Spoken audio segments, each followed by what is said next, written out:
When I use the word power, I imagine that you, like most others, have one quote that comes into your mind immediately.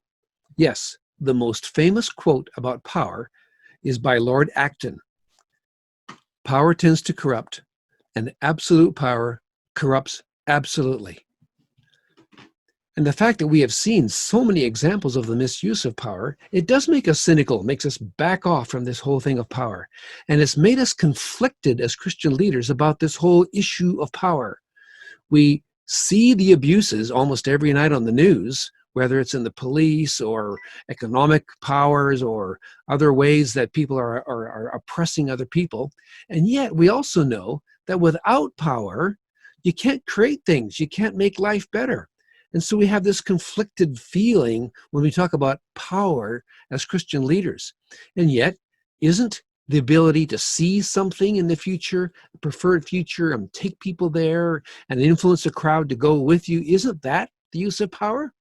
And if that's put to good use, isn't that a good use of this gift? Well, we're so afraid of the abusive side of power that we tend to use other synonyms like maybe a strength. And you know, that's not bad. We say someone is a really good musician and the music just seems to flow from them. Or we say, you know, that person has a real gift for strategic thinking. They see a situation and they just instinctively, it seems like, instinctively know what to do. And it's just so obvious to them. And here's the thing about a strength or a God-given power that's within you. Like Moses, who went up on top of the mountain and came down, after having seen God, he was imbued with spiritual power. And it says his face was shining so bright that people asked him to put a veil over his face. And he was unaware. He was completely unaware that his face was shining. And so it is with these strengths or these powers that God's put within us. When we have it and we operate within it, we're not even aware of how we're coming across.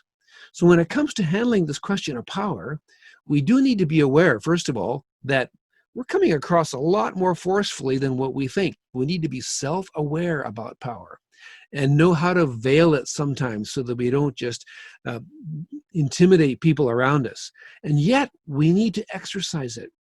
And knowing how to do that well within our context today of this resistance to power, this disbelieving and not wanting power, we need to come to a good understanding of how we are to understand this gift within us and this use of it. And so next time, we'll talk about Jesus' revolutionary teaching about this whole matter of power that's been put within us. So we'll talk to you next time about that.